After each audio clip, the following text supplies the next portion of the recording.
trying to figure out ultimately what is. It's still a mystery as to why it took them.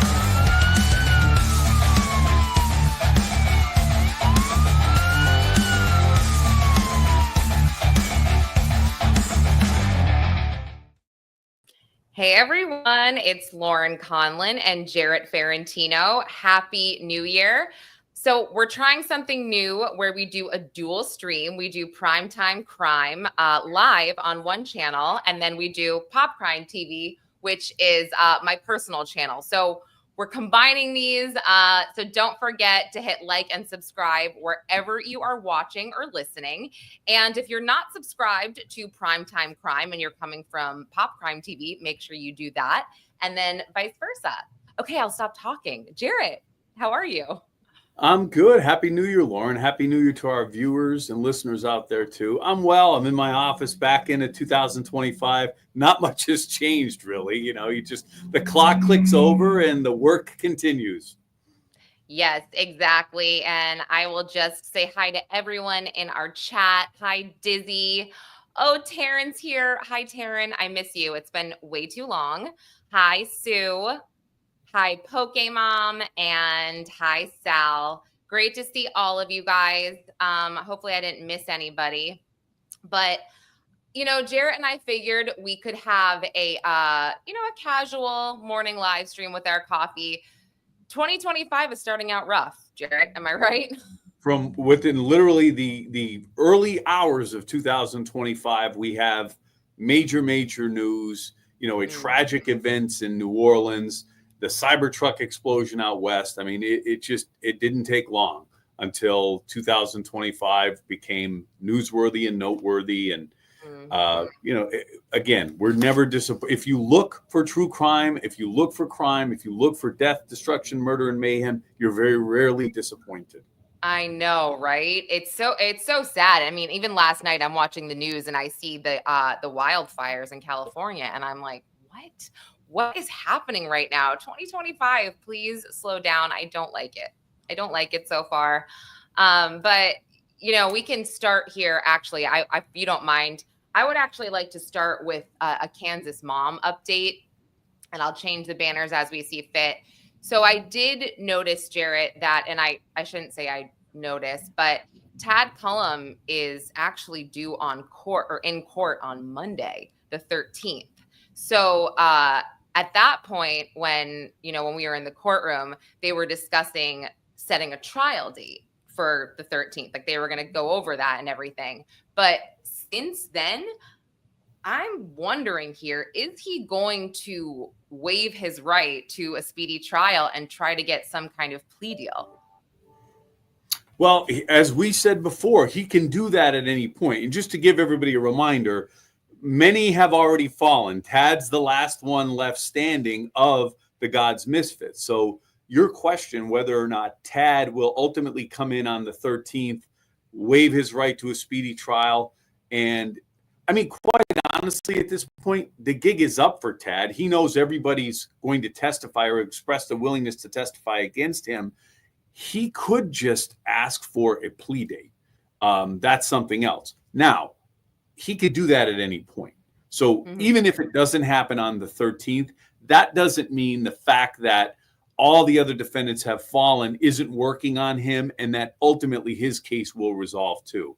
As we discussed, this is a tough case to present because of how brutal the killings were and that the families are involved. To prevent everybody from going through that, the prosecution may have some incentive even to resolve with the last man standing. And it better involve a hell of a lot of time in jail like the rest of his natural born life, based on what Tad did in this case.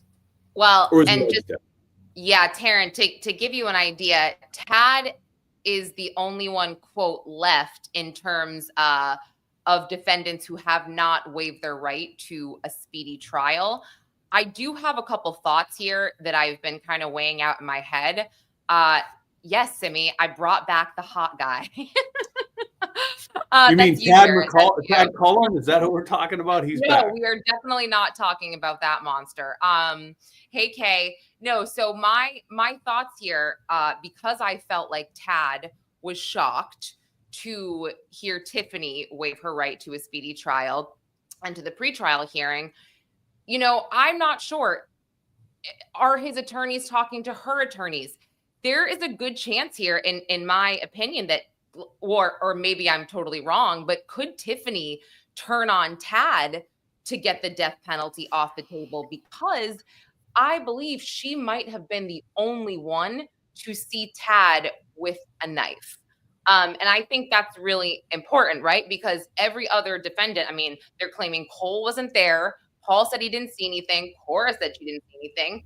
But they did testify that Tiffany and Tad unfortunately had Jillian. So I feel like Tiffany knows, and she's the one that could really hammer him.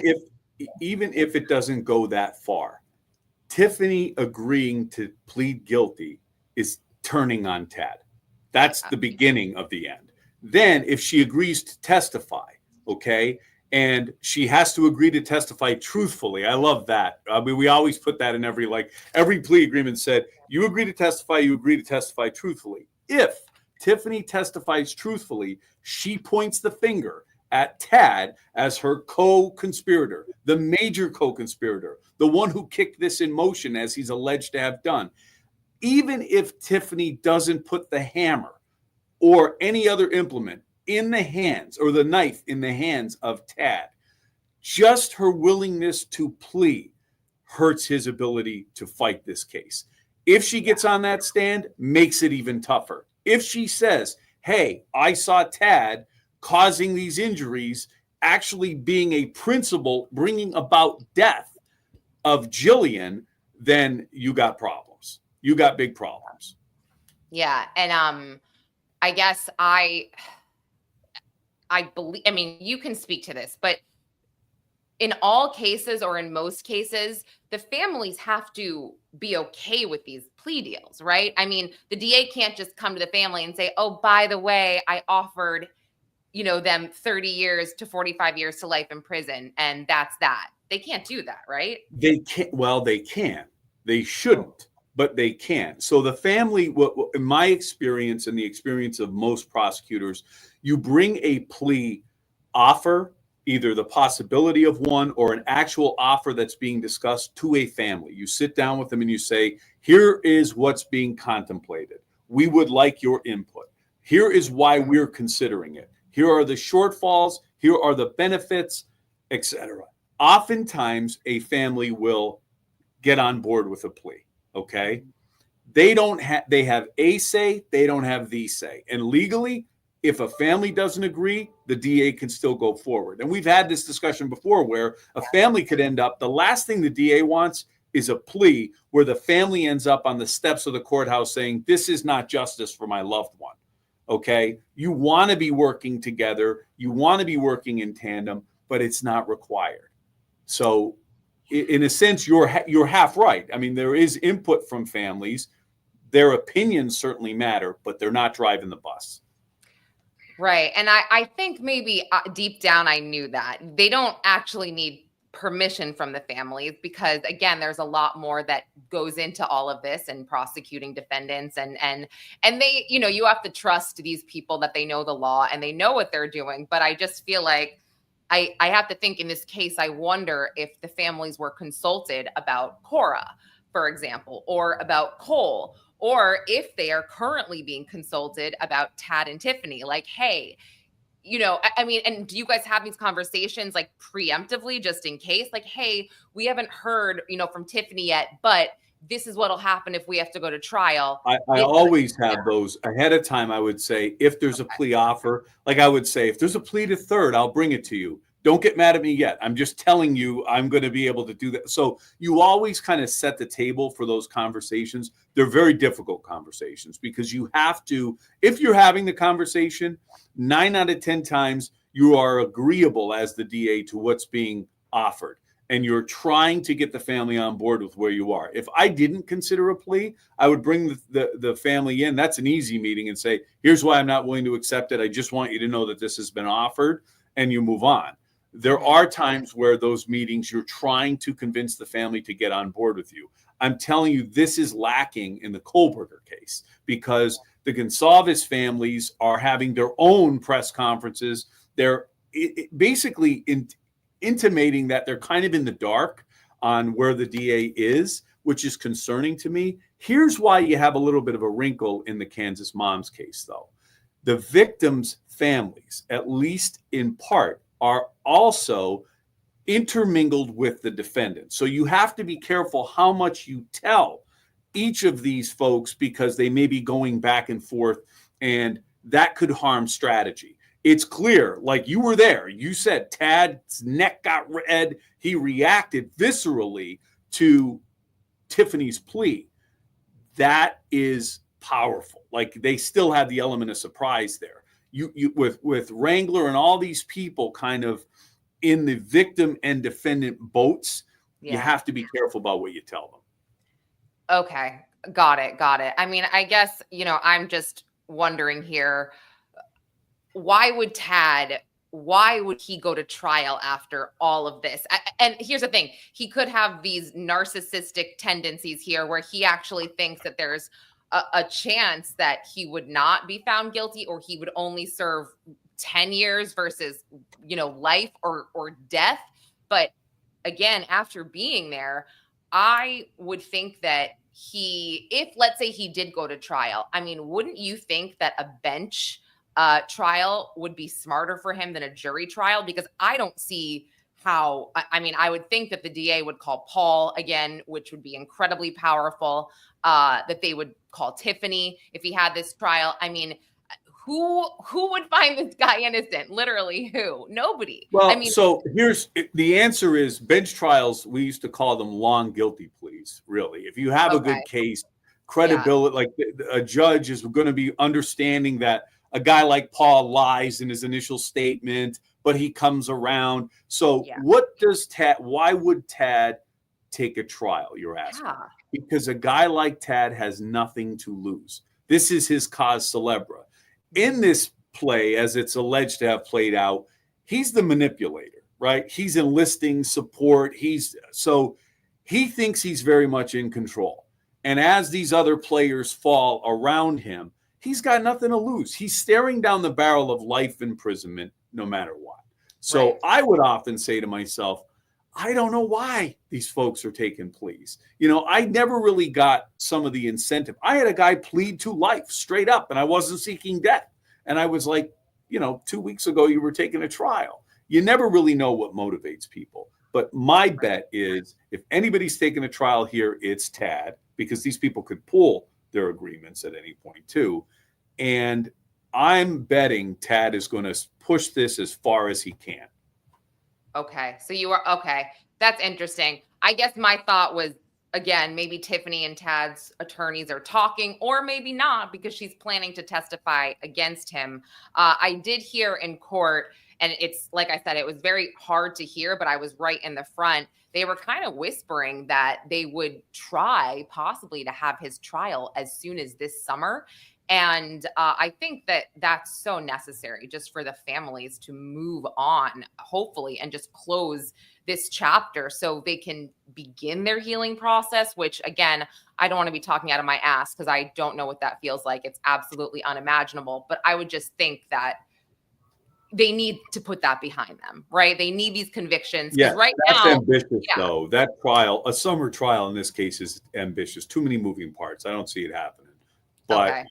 But again, and your question of whether or not Tiffany and Tad's lawyers are talking, they certainly weren't talking before the prelim.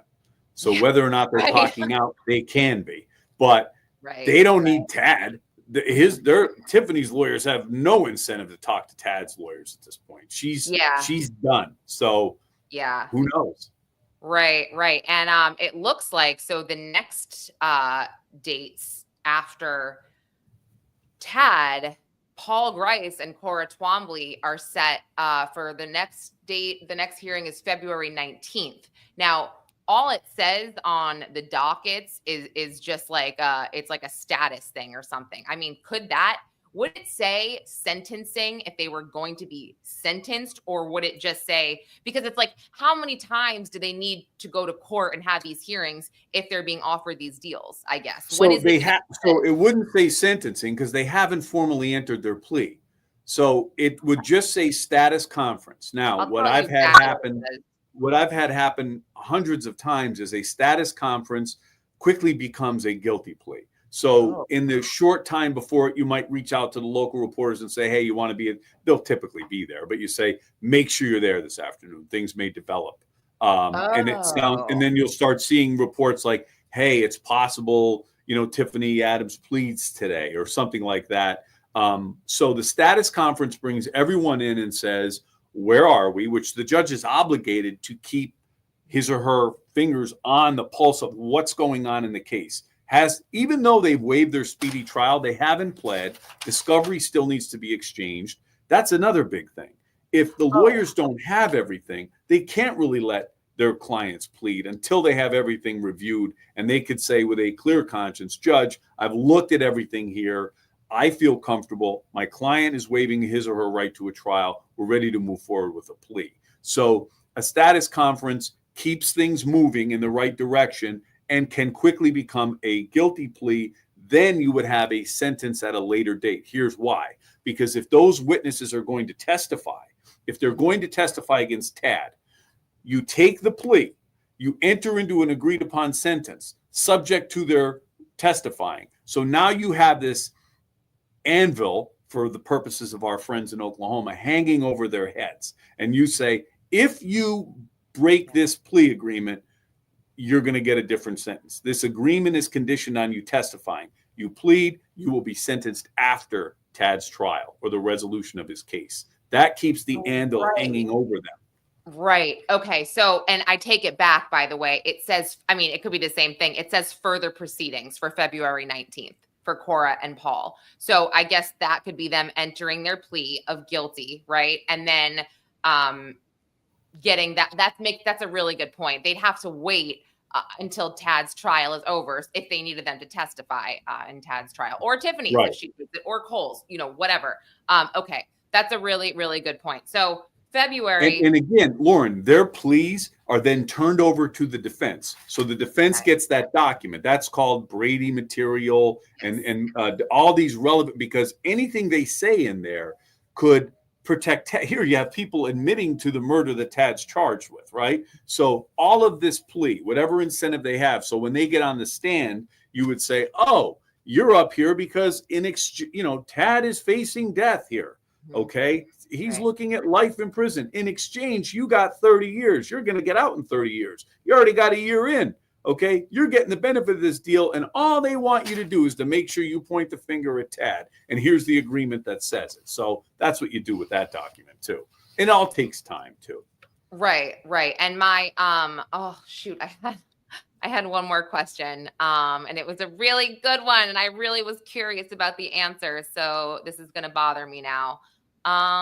Shoot.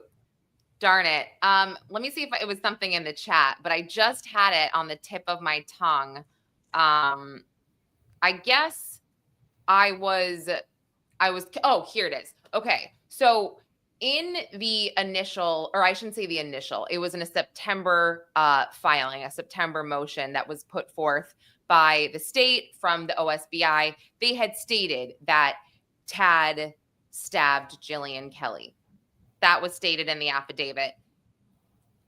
No one saw this except for Tiffany. So I'm just wondering, because, the whole, when we were in court, it was like, well, obviously, and this is Tad's attorney's job, Tad, no one saw Tad with a knife. How do you know he stabbed Jillian? How do we know this? You guys weren't there. I'm assuming that we know this, and this was in the affidavit because Tiffany told them initially. Do you remember when Tiffany apparently gave a full confession at the very beginning? That's what I'm assuming here. Do you think that's correct? Because how else would they have that so plainly? Well, I would think, but Paul, right, because Paul already testified and he said he didn't necessarily see it. So it only really leaves Tiffany, who gave a statement originally to the investigators. The other thing, though, if so thinking forward, are we concerned about proving this? let's just say we have Tad's clothes. If Tad's clothes are caked in Jillian's blood, okay, Right. or there's blood spatter on Tad's clothes and he is repeatedly stabbing her, you're going to have that spatter on his shirt or his jeans, whatever, which is going to aid that testimony and go a long way in showing Tad was not some bystander. He was an active participant. And if it's Jillian's blood in bringing about the death of Jillian, I had a case where 2 individuals killed our county fair queen.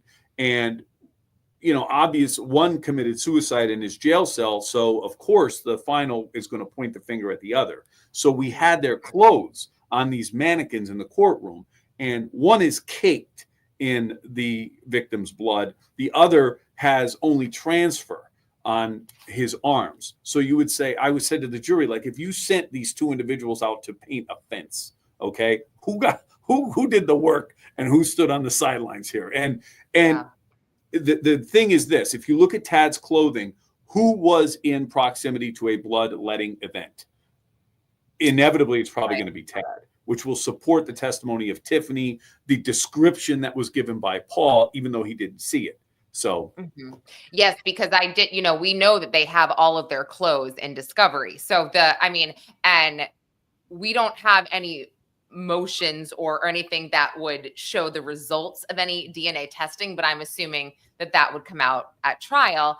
And I mean, it's just ridiculous how dumb these 5 were, like how dumb they were to throw their clothes. I mean, it's not dumb, it's arrogance. These guys and gals were ready to be caught, and they thought they didn't give a shit. It's like, we will turn this, we're justified in what we're doing. We care less about being caught because in their mind, they were justified. And so it's not a whodunit. Like, to me, obviously they're allegations and they're entitled to a trial, right? But I don't think they were more concerned about bringing about the deaths in this case than covering up the crime, which was badly covered. It was a botched cover up. Yeah, definitely. And you made a really good point. The clothes are what it's really going to just be the nail in the coffin for Tad, because I have a feeling, if you're Tad and you want to say Paul killed Jillian when he knifed her in the trailer, explain Jillian's blood spatter in the event it's there all over your clothing. You can't. Right, because the intent was for Tad to kill her regardless, and you can't dispute that if her blood is all over him. Well, you have a harder time disputing it, that's for sure. Right. Okay. All right. So Monday, I'll provide an update, most likely on X, as to what happens during or after Tad's proceeding, and because usually they do post a filing a few hours later, so I'll be sure to update everybody about that. Jarrett, should we just move on to your favorite topic, the Karen Read trial? Oh, absolutely. A new year, new discussions about Karen Read, new hearings. We're back in court.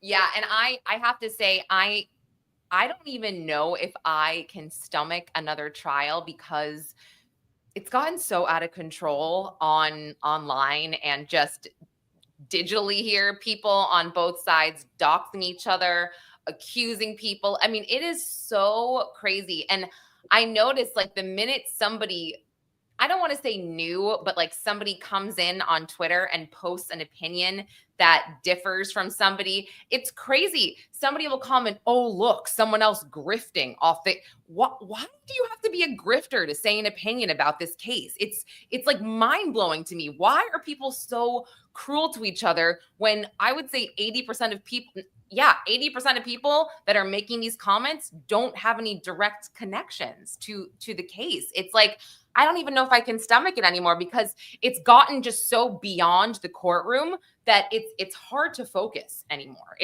I would say people are like looking for a vector to put their anger, and for whatever reason, they find it in the Karen Read prosecution in the death of John O'Keefe. So, I mean, basically, so the trial is coming in April of 2025, which I think is a very real possibility. And as expected, with Hank Brennan, the new prosecutor, he's doing his best. We said way back, they're going to amplify their own experts, bring in new people. Some people took issue with that. Again, I've been doing this a little while. I kind of know how a retrial would work. And they're going to attack the folks that they had testified, the defense had testified in Karen Read's defense. So Dr. Marie Russell was on the stand this week and is on the stand this morning, I believe. She is the expert. She's a former police officer, ER doc, that says the wounds on John O'Keefe and the tears in his sweatshirt are consistent with a dog attack. And of course, the family in the home had a dog.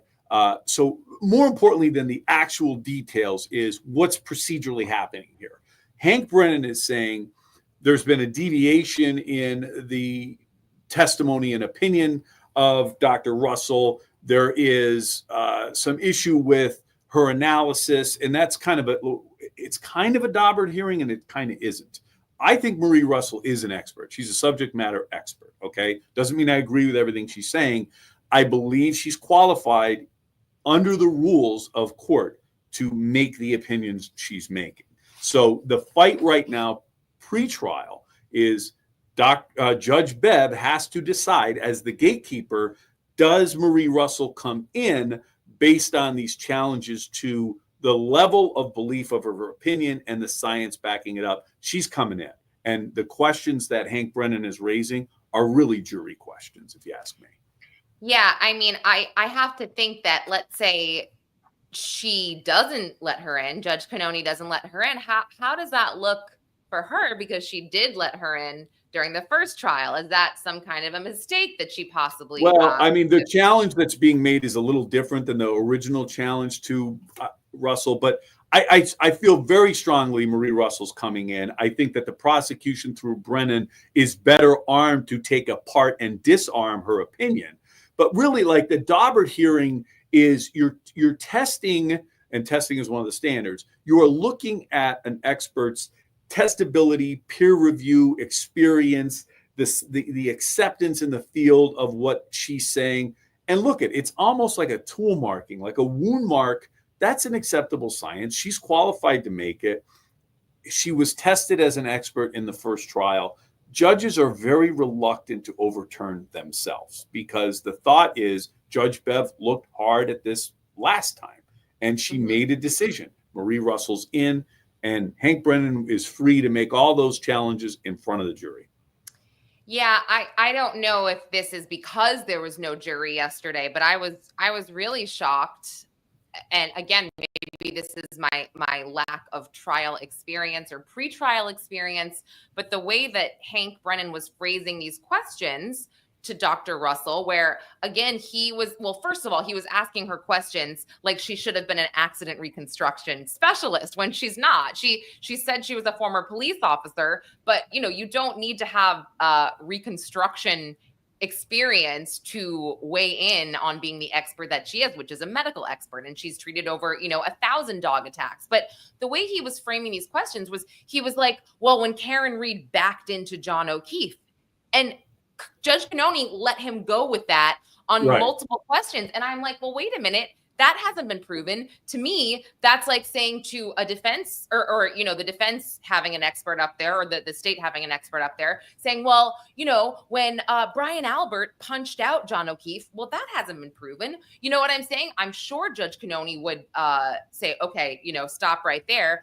Eventually, the defense did object and it was sustained. They had a sidebar, and then he started saying allegedly. Right. Oh, so now you want to say allegedly?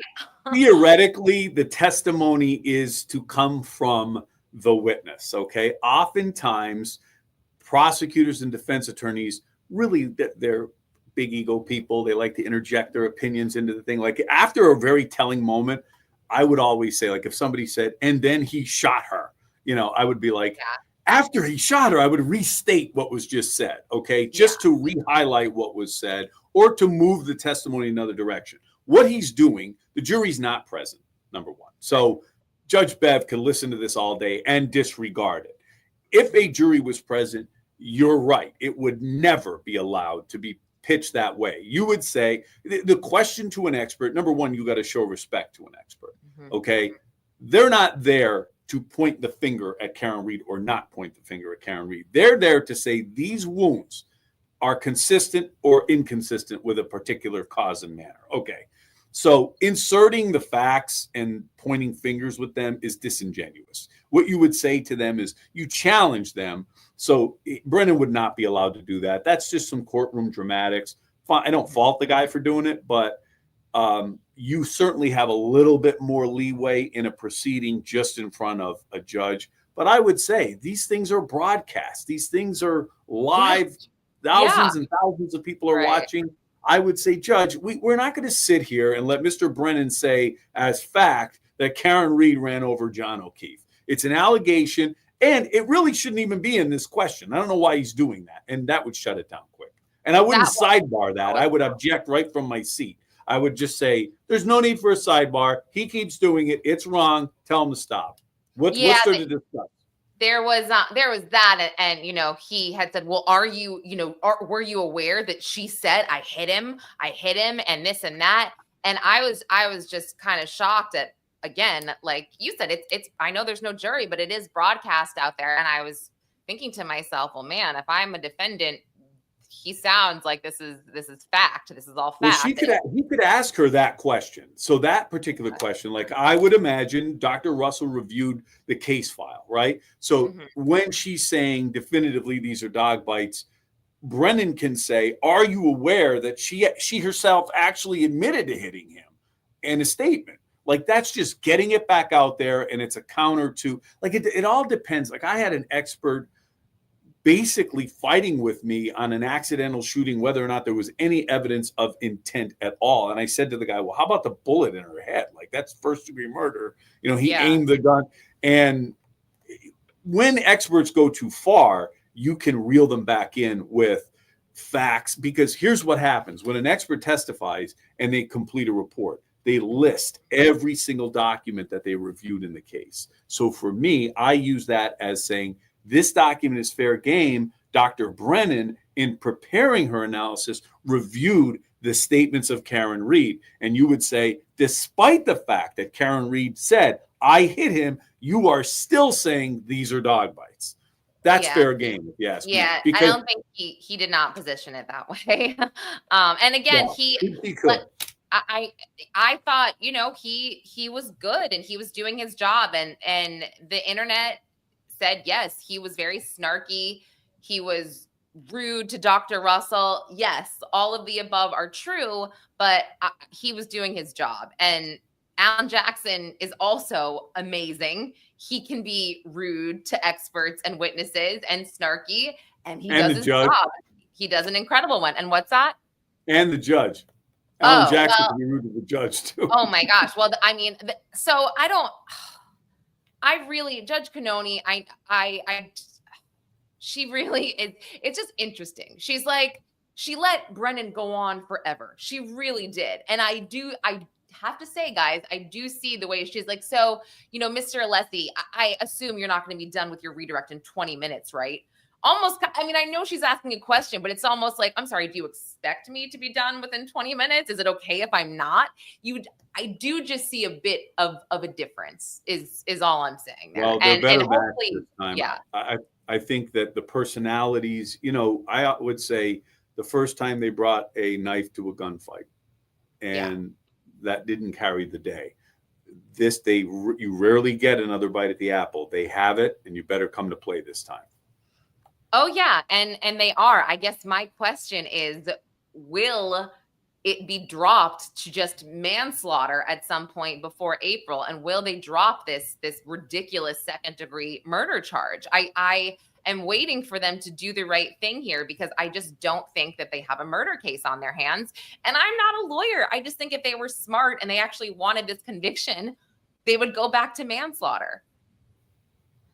So, and again, I think it was overcharged with regard to her intent to cause John O'Keefe's death, if you believe she did that night. But I also know the prosecution sees this as the killing of a cop. There's political interests here. There's the power of never admitting you were wrong here, which has caused wars in this world. I think they're going to keep that charge, move forward, and hope. It's like Daniel Penny was overcharged, and there's strategy here. There's a thought process here beyond truth and whether or not he did it or she did it. So we'll see. But I think that charge is going to remain. I just don't think that they are doing this because they are up in arms over the death of a Boston police officer, over the death of one of their own. I think they can mask it that way, but I just don't think that's the truth, because where was the outrage at the beginning? Where was, when this initially happened, you didn't see the outrage. You didn't see the police working overtime to figure out what happened and collect evidence and do it in a careful and thoughtful manner. We didn't see that. The investigation into the death of one of their own was abysmal, in my opinion. And so that's where I'm just like, sure, you can pretend that that's why you're doing this, but really it's the latter of what you said. They don't want to look bad. At this point, it's kind of like they feel like they have to avenge the witnesses who have been harassed throughout all of this, or accused, I should say. But I just think that they're treating Karen Read like the Boston Strangler. And that's just and Morrissey's office took a lot of shit over. You can't anyway, I agree with everything you just said. I think that's part of the soup that is, causing them to move forward. Those are all the ingredients here. Mm-hmm. But the other thing that's going on in the Karen Read case is Trooper Michael Proctor faces his disciplinary hearing. The internal affairs investigation of the Massachusetts State Police is completed. Proctor has been out since July without pay, which is huge in labor law world. And a public employer, which the Massachusetts State Police are, to put an employee out without pay prior to a hearing is a big deal. That means we've made a decision that it's serious, and there's been a primary showing that you're guilty or culpable. Guilty is the wrong word. That you've acted in a manner in violation of the expectations of your job. There is a cap so basically Proctor will come in before a panel of a captain and 2 lieutenants of the Massachusetts State Police. Captains of state police and lieutenants of state police, some of which I count as my close friends, are usually no-nonsense people. And they are not. So if you remember, Proctor was put out partially because of the text messages he sent on his state phone to family and friends during the investigation that came back to literally bite him in the ass in the trial of a death of an officer. So the captain and 2 lieutenants are not going to have a lot of tolerance for, at a minimum, the nature of those text messages. Now, if, let's say, he is fired next week, where does that leave the case? Could that be a reason for them to throw out the murder charge, because they don't have a lead investigator at this point? And then the defense is going to completely run with that during the trial. Oh, well, your lead officer here was fired for, his behavior, for, the investigation just not be, the list goes on. So what happens then? Well, I would use it either way. If he's not fired, I would say they covered it up and he wasn't properly disciplined to make him a better witness in the trial. If he's fired, I would say the Massachusetts State Police are showing justice and doing the right thing still matters in their division. So you got to spin it either way. It's not good for the case, but it's not fatal either.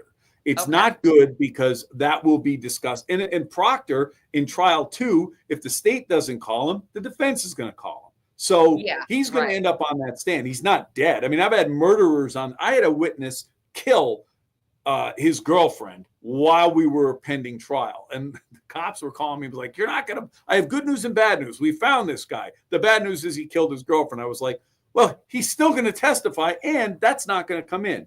Proctor's malfeasance as a state trooper is coming in, and it's directly related to the Karen Read case. So it's absolutely coming in. What impact is going to have on a jury? It's not good. It's not good. Brendan has to work really hard to say, okay, this is unpleasant. It doesn't paint our organization in a great light, but it doesn't change what happened that night.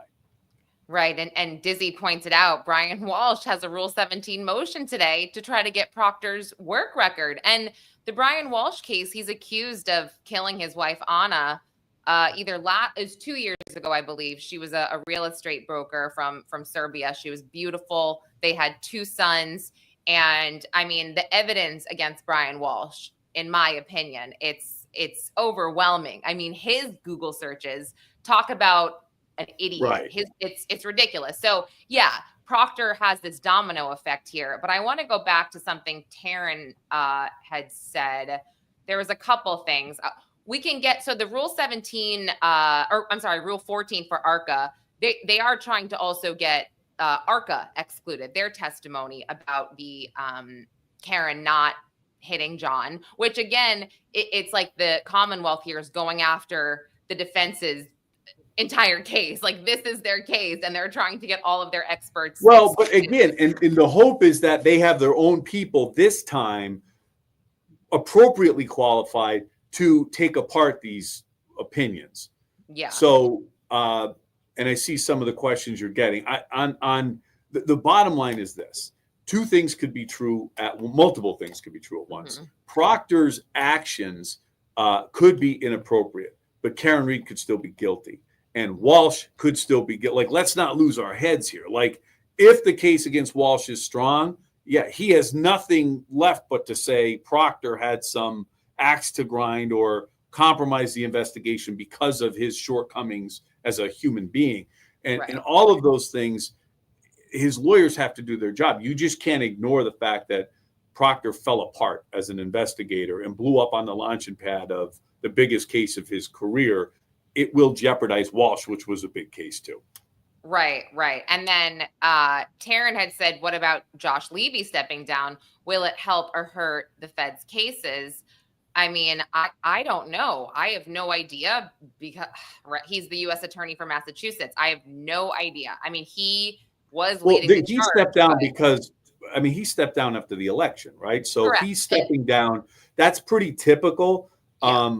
So, Taryn, that's a good question. It could, but in all likelihood, the U.S. attorneys, the head U.S. attorney is appointed by the president in that particular district. So it's typical you have a changing of the guard right now with President Trump coming in. So it's hard to say how that will affect the federal case, other than to say most of the U.S. attorneys that are behind the bringing of those federal charges remain in office and in their positions and will likely see the case through. Yeah, right. Well, I guess we'll wait and see. Like I said, I even told myself yesterday during that hearing, I was like, oh, I'm not going to tweet about it. I'm just gonna watch from the side quietly. You can't help yourself. I can't help myself. And then I'm like, da-da-da-da. And then of course the hate just comes, they're like, get more. It's just so bad. And I'm like, why do I even bother? It's fine. It's not about me, but still, it's just, people are so rude and so mean. Yeah. So anyway, we can go, let's see. Let's go to the Cybertruck explosion and the New Orleans attack, Jarrett, both on New Year's Day this year. I mean, I definitely, I have issues with, I shouldn't say issues, the quote coincidences here between the two. I just wanted to talk about first and foremost, because I am at the point now where I don't necessarily believe in coincidences anymore. And I was talking to Matt, my husband, the other day, and I was like, can you just name a coincidence in life that was a coincidence and that's it? And he sat there and thought for a while, and we couldn't think of anything that we were like, yes, that was just a crazy coincidence. Could not think of it. Abraham Lincoln's secretary, last name Kennedy, Kennedy's secretary, last name Lincoln. Is that real? Are you sure that's real? Totally like, real. Are we sure? Like, do we care? 100%. 100%. Okay, fine. Whatever. I guess that's a coincidence. Fine. But okay, they both were stationed at Fort Bragg.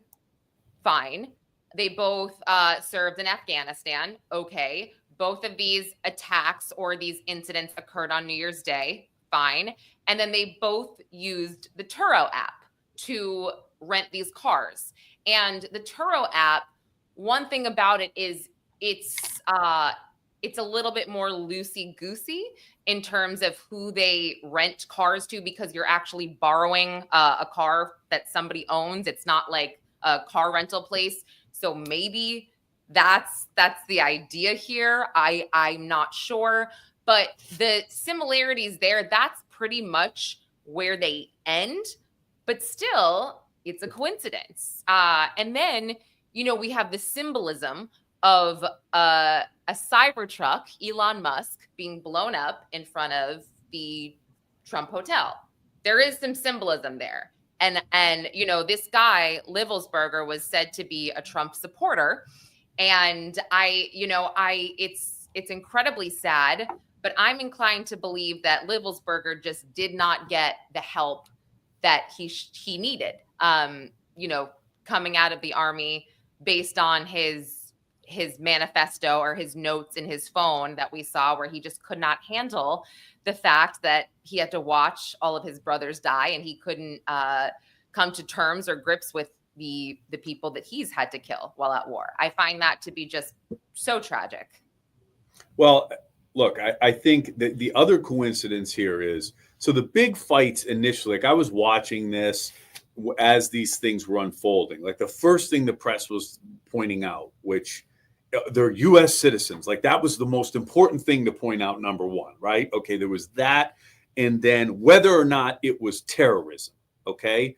The other coincidence of these things is both crimes were hoping to convey a message, I think, which in and of itself is terrorism. Like there's not a pointed, like if you look at Jillian and Veronica, they were targeted victims. They were killed, whether or not you agree with the motivation, to essentially carry out some kind of an end, right? Terrorism is utilizing violence to get your message out, okay? You have this, and oftentimes both are former soldiers, extremely bitter, extremely angry, and having a tough time post-military. These are other similarities, okay? Yeah. Similarities that would say, then it is coincidental that, and by the way, they're carried out on the same day. So that was another coincidence. You can bet, okay, all of these coincidences are being tested and reviewed. I think everybody was very quick to say there were no connections. You should never rush in an investigation like this. Like, I understand you want to let the world know there's not this East Coast, West Coast, nationwide terroristic act going on. But the reality is you can't possibly know that information that quick.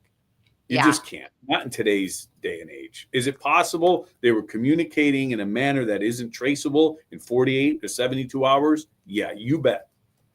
Yeah, I mean, maybe you're right. And it's the investigation for both incidents. They are ongoing. And with Livelsberger, Sean Ryan, I love his podcast. He's great. He had a guest on that received emails from Livelsberger, and these emails are still being vetted. I believe that they are real, but allegedly he said things about drones. He's just said some really cryptic stuff here. And Sean Ryan kind of posted on X that he was going off the grid with his family for I don't even know how long, just in the wake of all of this, because it is so sensitive. So I guess we'll see. But investigators believe Livelsberger did write these emails, and this one guy, I don't know his motive to lie about this. He doesn't, there would be. The only thing I would say is, you have folks that are struggling mentally, even Mangione to a certain extent as well. And you have these manifestos. You got to take what's being said with a grain of salt. Go back to Ted Kaczynski too. Like these messages, like portions of the message can be true. That does not mean ultimately, the predictions and all these things are going to come true. Like we got to keep our head. It's incumbent on the people that aren't having those struggles to keep their heads in assessing the information, prosecuting these crimes. The bottom line is, anytime where somebody gets an explosive or randomly targets people on New Year's, or is hoping to create this message. Innocent people die, which is a tragedy. Lives that have no connection to these individuals. I know the Cybertruck was different. It was one person, but you have 35 people hurt in New Orleans and 15 dead that are out celebrating the New Year on Bourbon Street. I don't know if you've ever been there. I've been there. It is as free and hopeful of an environment as you can be in. I mean, every day is like New Year's down there. Not at 3 o'clock in the morning, but that particular day, you have people probably moving pretty slow at 3 o'clock in the morning, just celebrating life. Lots going on there. Many of whom are in the prime of their lives. It's just a tragedy all the way around. But it just pissed me off that the first major issues in the media are, is it terrorism or not? Okay. And whether or not these folks are citizens of this country, that everything's wrapped in this political agenda. Like, just tell us what's going on first. Okay. Let's figure out that there are no other people at risk, and let's fight for these victims. It's very frustrating and again, both sides do this, to fit their political agenda. It's frustrating. Well, I feel like the terrorism component, I think that they're trying to identify that because it does feel like more people are in danger if it is terrorism. So I do understand that. But just going back to the chat, I completely agree that the U.S. doesn't take care of mental health and they treat their veterans like crap. I completely agree with that, because to me, I'm looking at, let's say you add Mangione into the picture here. You've got Mangione, who I don't think was mentally ill, because in his writings, in his notebook, he says something like, I thought about doing this explosion or a bomb, but it would harm too many innocent people. To me, that shows that he's sound of mind. Then you have Livelsberger, who does this explosion. I mean, how was he supposed to know that this explosion wouldn't harm other people? He didn't. He did not. I mean, that's what I'm saying. So he had traumatic brain injuries from the Army. And again, this is not necessarily confirmed, but it's believed that he had these traumatic brain injuries. And I said this the other day. You look at him, Aaron Hernandez, Wade Wilson, even O.J. Simpson, they suffered from, I don't know about Wade Wilson, but he had a traumatic brain injury from multiple car accidents. And Aaron Hernandez had CTE. O.J. Simpson was alleged to have CTE, and they committed unspeakable acts. Head injuries are no joke. And then we have the New Orleans guy, Jabbar, who I believe was radicalized at some point. So he took a trip to Egypt in 2023. He told his family, Egypt is just beautiful. It's cheap to travel there. But that's not necessarily true. There was a formation of ISIS there, and he obviously was flying an ISIS flag. So I think so. And again, I don't want to misspeak. Like, I get what the media wants to make a determination whether or not it's terrorism. They're quick to make the determination either way. That was my concern. It's like the rush to judgment. It's like, sit back and let the investigators do their job. And they called this thing wrong, whether or not Jabbar had people helping him, whether or not there were IEDs placed in other places. Like, that was something that was called incorrectly. Well, let me just finish my thought. Let me finish my thought on the ISIS subsidiary in Egypt. It's called ISIS Sinai. I don't know if you've heard of that before, but it's a terrorist group that have been, they've been responsible, and they've taken responsibility for bombings, kidnappings, targeted killings since 2014. So, this is part of Al-Qaeda, and he went to Egypt for over a month. And then the next year he comes back flying this ISIS flag. I mean, I have to say, I'm sure that investigators are looking into all of his digital footprints right now, and they most likely are or have figured out, we just don't know yet, what he was doing exactly in Egypt based on this. But I have a feeling that, this guy was totally radicalized, and he was carrying out something that he possibly stirred up in Egypt with this group. I mean, I'm not sure, but again, it's my speculation. And the fact that he thought his life was pretty much over. He'd been married multiple times. He was, at this point, he owed his ex-wife money. She wouldn't let him see his kids. There's a good chance he just thought his life was over. So why not? Well, and bitterness and anger is all part of someone who's vulnerable to radicalization like that too. So Yeah. I think everything you said is true, is potentially what was behind all of this. And it's like, if you look at the checklist for whether or not this is terrorism, you have IEDs, innocent civilians targeted, public place. He had the ISIS flag on the vehicle, willing to die for the cause himself, and in fact did.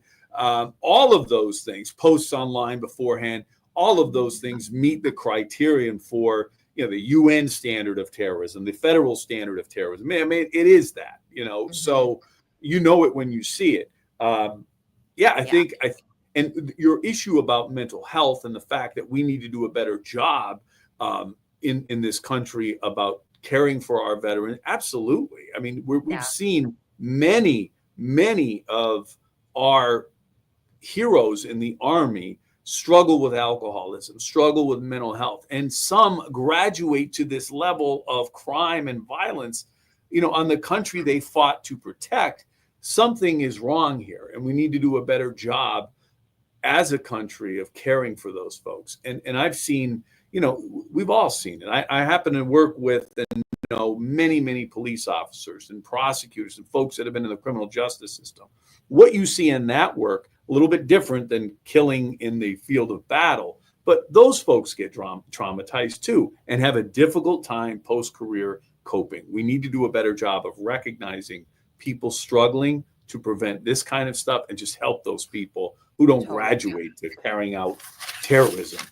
I know. And just to make everybody aware, there was a conspiracy theory that Elon Musk shot down, because I believe it was maybe it was Bill Ackman who said something like this, that he thought there was a possibility that somebody shot Livelsberger and set up these explosives, and then the car automatically drove to the Trump hotel location.